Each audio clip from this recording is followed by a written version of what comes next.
Hello there. Yes, it's me again. But as you can see, it's something slightly different today. A while back, I posted a video, I think it was number 55. It was about my, what was called then Fundamentals of Change Management training. Since I have changed the name, as you can see from the title, Driving Change Management, and I have changed some of the journeys, which is what I now call them instead of sessions or modules.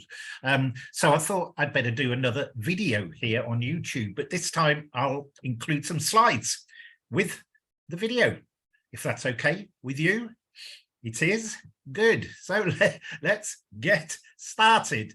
So first of all, let me talk about the journeys, okay? There are overall 9 journeys, as I now said, I call them, of about 2 hours each, depending on questions, engagement, and so on, all right? There used to be 8, yeah, but what I decided to do was the exercise one used to take quite a while in terms of sort of conversation and engagement. So I've split that out of the 8 journeys and made it a separate journey of 1 hour. So now you get 8 journeys of 2 hours each and 1 journey of 1 hour each. Is that okay? Good. All right. What about scheduling? Yes, scheduling. One of the things that appeals to many of my trainees is that, unlike other courses suppliers where you are forced, well, not forced, but given some dates when they're going to run the course and you have to join based on those dates, my journeys can be scheduled to suit your personal circumstances, unless, of course, it clashes with a journey that I've already booked with another trainee. But basically, it's up to you when you want to do them and how often, once a week, twice a week, whatever. Okay, I'm flexible. I can do weekends. Yeah, no problem. All right, so let's now go through the journeys individually, shall we? So there's my nice pickup truck, and there are the journeys. So journey 1. What's that all about? Journey 1, trip 1 in journey 1 is what is change. So we start with some insights into the meaning of the word change, right? And different perceptions about what change actually is. There's lots. Journey 2. Hey, what about change management? What is change management? I'll give you some definitions, yeah, and a global overview of the size of the discipline. Trip 3 in journey 1 is one of my favorite subjects. I've got loads, yeah, project management and change management. I'll give you some insights into how these 2 disciplines differ, and also I'll answer the question of how to integrate them and whether you need 1 person or 2 people. Oft debated still. The 4th trip is about change management and digital transformation, why they should go hand in hand with each other to increase your chances of success. And finally, for journey 1, some change challenges and best practices. I'll give you some drivers for change, major change challenges, and some success attributes from the likes of IBM, McKinsey, Gartner, SMART, etc. Okay, journey 1 over with. Take a break, stop at the service station, have a Coke, have a coffee. Journey 2. So what are we doing here? Okay, trip 1 is all about models and methodologies. It'll be an introduction to change management models and methodologies and a brief overview of their use and some pros and cons of each. So we'll start with the likes of Kurt Lewin. We'll talk about Kotter, we'll talk about ProSci, and we'll talk about my own PFAC, the practical framework approach to change, okay? And as I said, we'll give pros and cons. And finally, we'll talk about trip 6, choosing a model or methodology, why it is better to build and not buy, and a guide on how to build a methodology. Oh, by the way, just remembered the pros and cons for each of those 4 models, yeah, that I mentioned. What I've done is I've actually sourced those from ChatGPT. 3 pros, 3 cons. It used to be my view, which was a little bit subjective, but I thought I'd be more objective and get my information from ChatGPT. Okay, right, journey 3. There we go.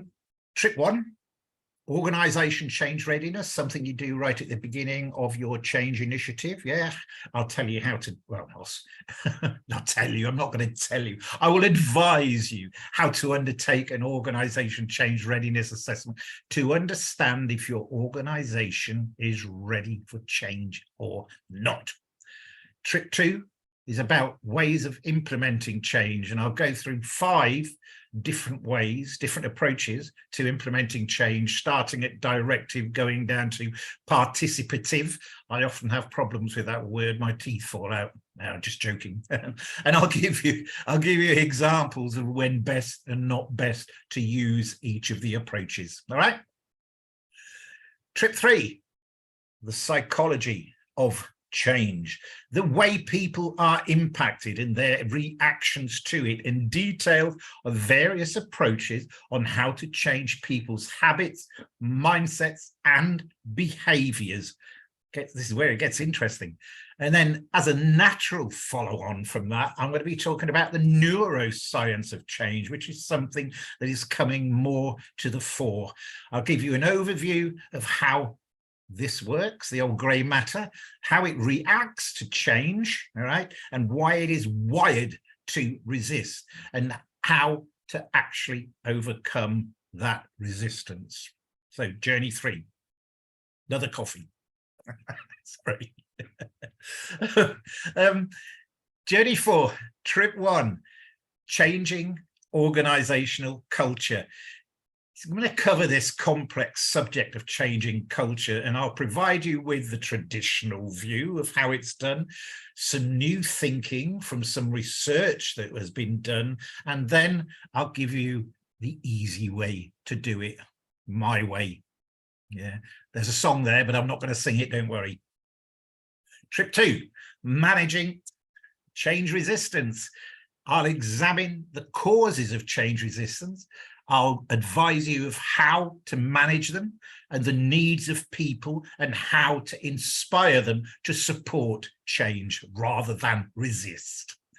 And finally, trip 3 in journey 4, it's all about change agents. Yeah, those lovely people that help you with your change initiative. I'll cover the use of change agents and how they can help with making change successful and how to build a good, solid change agent network. Journey 4, complete. On to journey 5. This is the one that I mentioned I've split out. So it's now just a single journey of 1 hour. Okay, the rest, as I mentioned, are about 2 hours.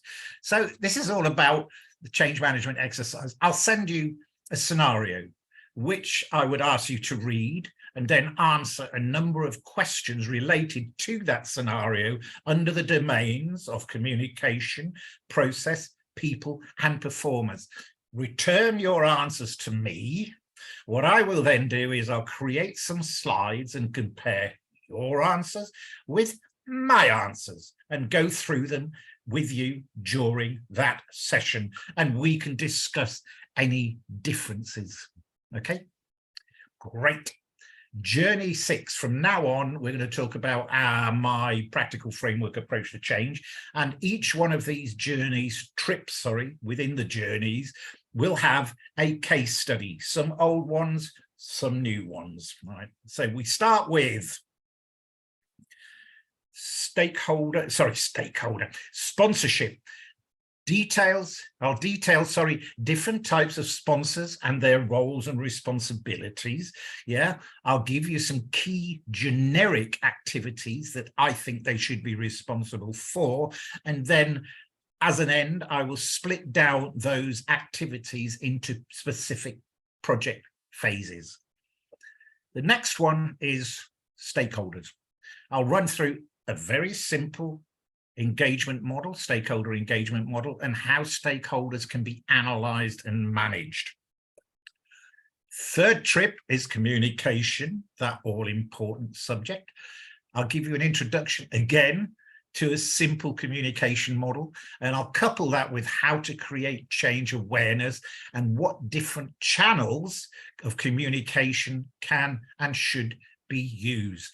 These three activities are what I call my foundations of change. These are the ones that I think you should get as right as possible. So 95% bedded down, so you have that solid foundation on which to build your building blocks of change, which I'm going to go into now. Okay. Journey 7. What's the start? What we're going to talk about? Trip 1. Everything for me starts with process. And what I'll do is I'll go through how to create a process hierarchy, map the as-is and the kind of things you need to remember when you're doing that, and the to-be processes, and again, and the things you need to remember when doing that, and the need to critically examine them for gaps and inefficiencies. The second trip is about organizational change, which is a natural follow-on from your process change, because if you change your processes, say from a siloed processes to cross-functional processes, you're likely to impact the organizational structure. So I'll introduce you to a simple model for evaluating and determining organizational change, plus some implementation guidelines, because this is not an easy one, because this is what impacts people most. It's the what's in it for me problem. Trip 3. You've got your process stuff, you've got your organizational stuff. Now you need to assess your change impact. So what I'll do, I'll explain how to evaluate the scope, the size, and the impact of the change, and how to conduct impact assessment. Great. Journey 7 over with, nearly coming to the end now. Right, journey 8. Trip 1 is all about training management. Very important subject. People can't go with new ways of working without being trained. So I'll describe all the necessary details and key activities needed to ensure that people are adequately trained and they can run with those new ways of working. All right. Trip 2 is about business readiness. And what I'll explain is how to measure and assess the readiness of the business for go live and on a cyclical basis. This is slightly different than organization change readiness, because organization change readiness is measuring before the actual initiative. This is measuring the initiative from inception through to go live on a cyclical basis. You've gone live. What happens next? Aha, the holy grail of change management, adoption and usage. I'll describe the difference between the two, because there are differences, and I'll explain how you can measure them and the fact that you need to measure both to achieve your ROI. Number 8. And the final journey is number 9. So trip 1 is business benefits management. This is why you started your initiative in the first place. Well, not you, your organization. Okay. I'll walk you through all the essential elements of measuring and managing business benefit. Some will argue that this is not for change managers. Some will argue it's for project managers. In my experience as a change manager, I've managed business benefits many times before. That's why I include it. And anyway, you need to know the benefits that are to be achieved if you're going to actually measure outcomes as a change manager. You know, it's the difference between success and failure. Right? Trip 2, and the last building block, if you like, the 8th building block, is continuous improvement. I'll give you insights into why you should continuously improve, and I'll run through the well-known plan, do, check and act methodology. And the reason I've added this onto the end of my framework is because nothing ever stops. Change carries on. Change, what's the saying? The only change is, the only constant is change. That's it. Heraclitus, 500 BC. That's the one. So things are likely to change. Even though you implement a new solution, things are likely to change within a few weeks, because people will always find new ways around what they're supposed to do, more efficient ways. So those need to be captured, and they should be captured if you actually implement a continuous improvement initiative. All right. Then 2 final sessions. One session is about that, oh dear, that much debated subject of success and failure. Yeah, I'll give you insights into the subject of success and failure and the different aspects of each, and how everybody measures it differently. And no, I'm not going to talk about the 70% failure rate, I promise, even though I have now. And finally, just as a final countdown, sorry, trip 4, I'm going to tell you a short story. Okay, it's an old one, yeah, about a technological change and how success was not quite as it seemed at the end of the implementation. If you actually delved a little bit deeper into what was happening, you will find that success, it wasn't really success. It was big failure. That is all the journeys. Okay.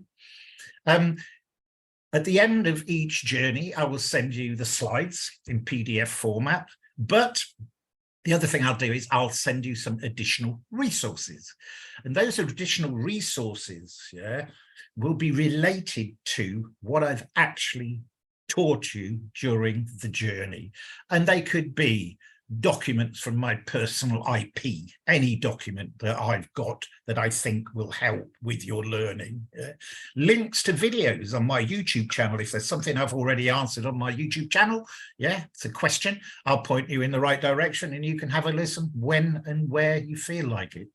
Links to posts on LinkedIn. If I've actually posted something on LinkedIn about the subject, I'll send you a link to the post so you can have a look at it. Or I maybe even send you the document that I posted on LinkedIn. Yeah, but you can download it from LinkedIn anyway as a PDF. So links to my articles on LinkedIn or elsewhere. On LinkedIn, I've got a number of articles that deal with a number of things that go back to about 2014. If the article is relevant to what I've taught you, I'll send you a link to it. I've also sourced various articles from Google and other places that I've kept a copy of. Okay, so again, if I've got an article that is written by somebody else, not me, and it's relevant to what I've taught you, I'll send you a link. And finally, any tools and templates that I've used successfully previously from my intellectual property. So you may get an email with a mass of stuff. And that's why I suggest you actually take the journeys in maybe 1 a week or 2 a week to actually address the learning situation. Yeah, you need a gap between each journey to be able to learn and take in what I've taught you and what I've sent you. What about feedback? Interesting one. Okay, let me just go through feedback for you, because I like this. The course leader, me. All right, look at that. 100% positive, was knowledgeable. 98% presented professionally and was easily understood. Great, eh? What about course content? Important one. Right, what we got is, 98% it was well structured and thought through, and 95% the slides were easily understandable. I hope these slides have been. Yeah, we do have a little bit of a, what can I call it, just below 90. Yeah, which is about the exercise I mentioned, yeah, which is journey 5. Was it whether it was relevant or worthwhile? There's a difference of opinion. Some think it is, some think it isn't. But it's an 89%. So, you know, I'm kind of thinking, well, I'll keep it for now, but I will still try and source another exercise just in case. And then finally, course outcomes, right? What did you think of the outcomes? 96%. I learned new ideas to use in the workplace. I acquired new knowledge. Yeah. Again, we've got a slight, when I say slight low figure, 89% is not a low figure, but it's under 90%. So it kind of irritates me a little bit. I want to learn more about change management. The reason the rate is 89 is because I've taught people who are ProSci certified, APMG certified, who are CCMPs, etc. Yeah, they don't really want to learn more about change management because all they wanted was a different perspective on change from moi and my practical, pragmatic approach. So that's why it's a low 89%. What about qualitative feedback? Yeah, right. I've got loads of it, and this is just an example. This is just some samples. Don't worry. I'm not going to go through them all. Just a few selected ones. Ron is a star trainer, and he has unique trainer traits. Wow. Ron provides a good mix of old, yeah, well, I would do because I've been at it for a long time, new and current thinking. It excited me on how each lesson and topic can be applied to my current work. It was packed with great insights, very practical approaches, and real life stories. Ron's change management training gets my money and time well spent award. Great. And finally, I think Ron is very energetic and easy to listen to as an instructor. Well, I hope I have been during this session. Yeah, okay. So I think that's it. Yes, it is. In terms of recognition, okay, I'm not a mainstream course. I'm not a ProSci. I'm not an APMG or a CCMP, okay? But I am making a dent in the change management training space. And you can still get recognition through going through my course. So first of all, I'll send you a certificate which says you completed the Highway of Changes Driving Change Management course, and that you are now entitled to call yourself a Highway of Change Agent. If you are a member of the PMI, yeah, I've trained quite a few project managers, you can actually claim a total of 16 PDUs, yeah, against their talent triangle. So ways of working, you get 4 PDUs, business acumen, you get 4 PDUs, and power skills, you get 8 PDUs. And if you want to, you can put something onto your LinkedIn profile. So under license and certificates, you can actually put that you're a certified Highway of Change agent and a practical framework approach to change practitioner, if you want. I was asked about that the other day. So recognition is there. What I like to do, if you're interested, is I like to have an informal totally, as I am all the time, no obligation, no yes or no, okay, online meeting with potential trainees, just really to ensure that they know what I'm going to deliver and that it is something they are happy to undertake. If at the end of the session it's a no from you, so be it. Thank you for actually talking to me and thinking about it. Okay. Oh, this is the important one. Money, money, money. Oh, it's funny in a rich man's world. ABBA. Okay. Well, I got to sing twice in this session. Fees and payment, how much?